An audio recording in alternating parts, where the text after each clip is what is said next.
Hi, welcome to Quilting with Lori. Thank you so much for stopping by today. My name is Lori Dickman. Today I'm going to be working on panel quilts. I have designed a border pattern for panel quilts. That's a really simple one. It's interesting and yet simple. I've often avoided doing some panel quilts because I don't want boring borders on them just by throwing strips on. I want something more interesting, but I want to keep it simple so that I can get it done quickly. So I have a pattern and I'm going to show you how you can do that today. The pattern that I've designed uses a number of rectangles or strips. Basically, you're cutting your fat quarters or your fabric remnants into strips of varying sizes. And it also includes a coloring sheet, which has all of the measurements according to whichever color you decide. So when you purchase the pattern, it's a PDF, which it makes it easy. You can grab it and download it. But go ahead and use some color pencils. Print this off as many times as you'd like. Keep a blank master of it. And then you can color in the squares and rectangles so that it will follow the panel and the pieces of fabric that you have for whatever panel you're making. So for instance, today I am going to be making this panel, and I'm going to show you some others as well, but this is Pumpkin Kisses and Harvest Wishes. It's a Deb Strain panel by Moda. And this is something she actually visited our quilt guild, and I purchased this panel. And I also purchased a fat quarter bundle of hers with these beautiful fabrics. And then I grabbed a remnant of a blue fabric that I need for this. So I'm just having fun using remnants from my stash, or you can use fat quarter bundles as you put this together. And I simply went to this color chart and I identified which fabrics I wanted where on this key here. And then I cut those rectangles and squares, and I'll show you that here in a minute. The neat thing about this pattern is that it will fit many of your panels that you've purchased. If you're like me, you have a number of panels in your stash, and they all vary a little bit by size. But let me show you something here. So on this pumpkin panel from Deb Strain, it's a little bit over 23 inches wide. The length of it is, I believe it was 44. Actually, it's 45. The length of it is 45.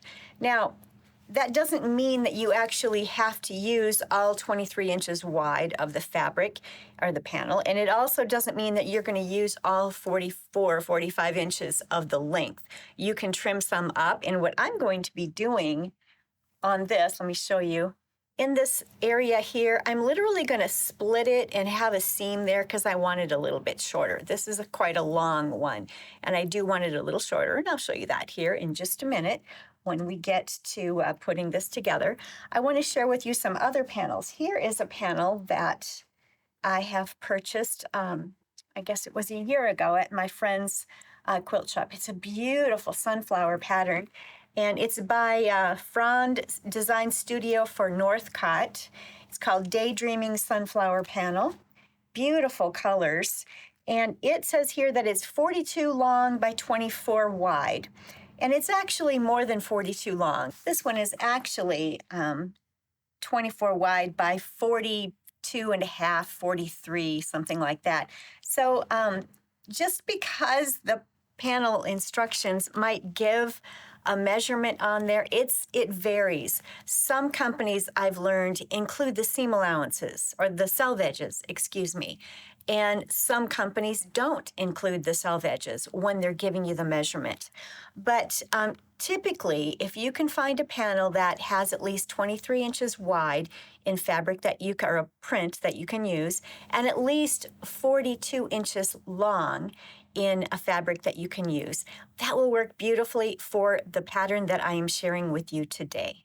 Here is one more pattern panel that I have in my stash. It's an adorable one.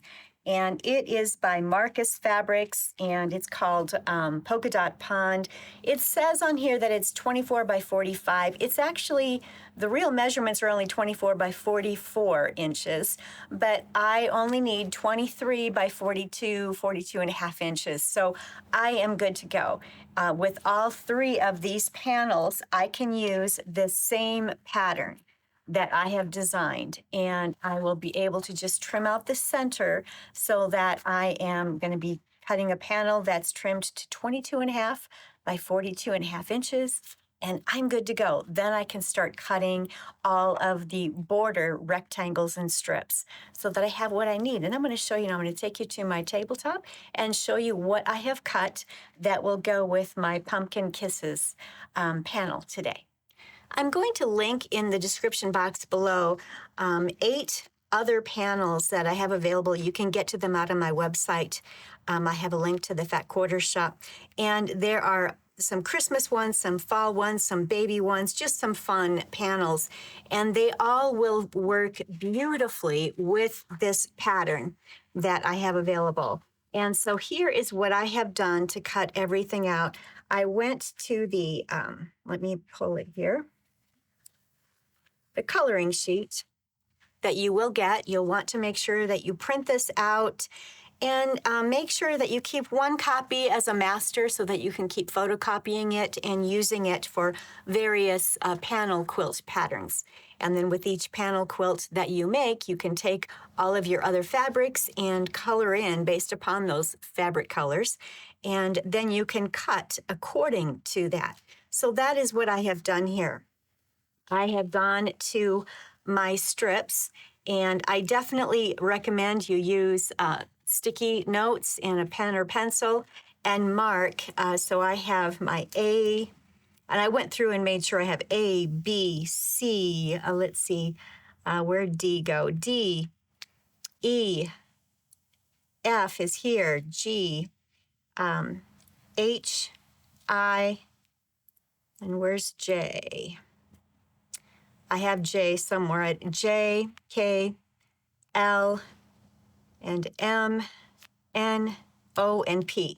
So those were all of the pieces that I needed to cut out based upon the color and the description with the cutting amounts. And those measurements include the 1/4 inch seam allowance. You've got to have that 1/4 inch seam allowance. So you want to go ahead and cut those all out. These were the fat quarters that I had gotten from Deb Strain. These are all her line. This is just a remnant of fabric that I had in my stash. So now I can go ahead and get started putting this panel together. I'm going to take my panel, which is this blank center piece here. I'm going to take my panel and trim it to a 22 and a half by 42 and a half inches. So I'll trim a little tiny bit off each side, maybe 1/4 of an inch off each side, and about maybe 1/4 of an inch or something off the bottom and the top. On this one, I do have to cut a seam in the middle, as I had shared with you earlier. This one's really quite a long panel, so I need to make this a little bit shorter there. So I'm going to cut and create a seam allowance right in the center there. So I'm going to accomplish that. And then I'll make sure that it has those proper measurements, and then I can get started putting this together. When you put this together, it is an asymmetrical border. The 2 inside borders here, these you'll put on first, and then you'll actually go around and start putting the other borders on. On the tabletop here, I have trimmed my center so that it's 22 and a half inches wide and it's 42 and a half inches long. I did sew a seam in there. Basically, it's a 1-inch seam. So that is ready to go. Now I need to get my A pieces, which are the blue pieces. I need my B piece, which is the orange piece in the center, and my C pieces, which are these rectangles. So as you can see, I had used sticky notes and to identify them. So there's my B and my B. I'll bring it in here so you can see it. So that is going to be there. Here are my A pieces. and they will be sewn with this. And if you remember, this is an asymmetrical border. This first border on each side just helps to make the panel a little bit wider.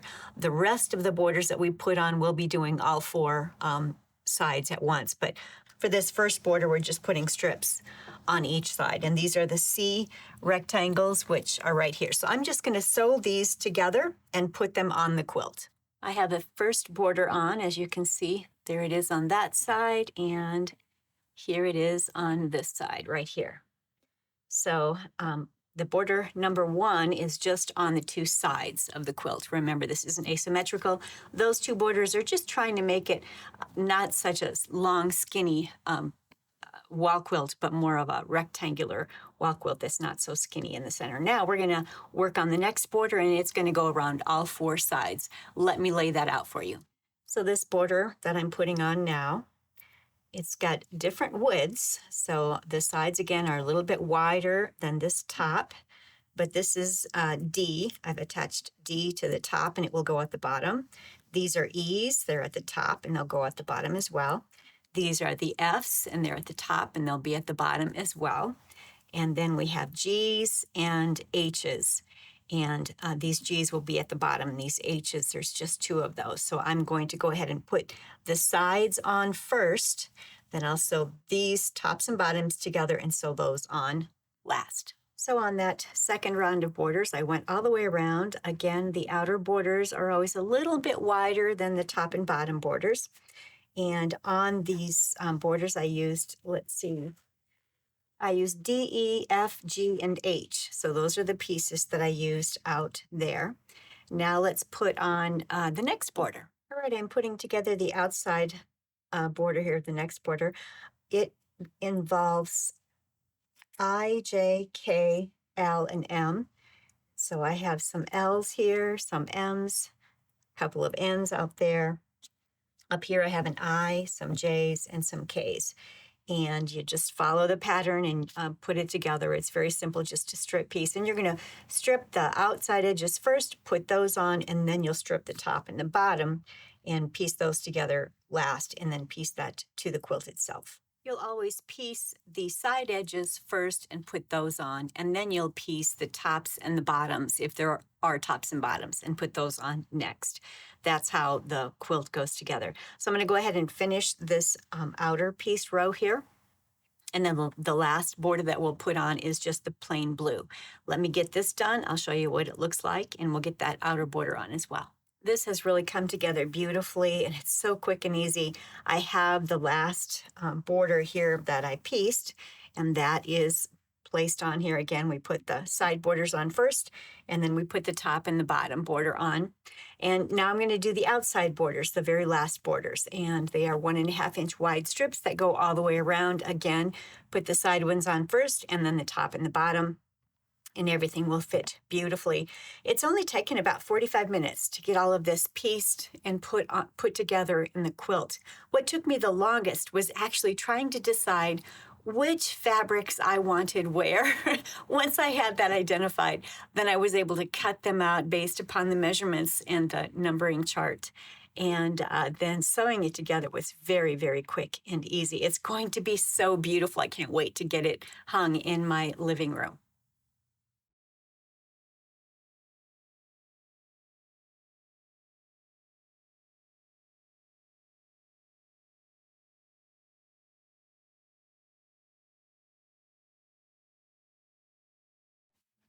Here's the finished result. It is pieced with all of its borders. I absolutely love it. Can't wait to get this quilted and get it hung in my living room upstairs. It's a very simple pattern. It adds a little bit of interest, but you're just simply cutting strips, rectangle strips. You can use your scrap stash, you can use fat quarters, you can use yardage, whatever you have on hand that would complement whatever panel you're using. And in the description box below, I'm going to give you some links to some various panels that will work beautifully when you're using my pattern. I think you'll really enjoy it. I hope this video has helped you to see how you can put together a beautiful panel quilt very simply, quickly, and easily. And the PDF of the pattern is going to be linked below, so go ahead and check that out if you're interested in getting that. You can easily download that, and then don't forget, with the coloring chart that I'm offering you, make sure you keep a master copy so that you'll always have that every time you're going to make a panel quilt. But then with the copies that you make, you can color in the fabrics that you plan to use to complement the panel itself. And have fun, be creative. If you like the content that I provide, please don't forget to like and subscribe and share these videos with your friends, your family, quilters that you know, and your quilt guilds. That really does help the channel to grow and to get out to other quilters just like yourself. Thank you so much for doing that. I really appreciate that. And so until next week, have a wonderful week and happy quilting.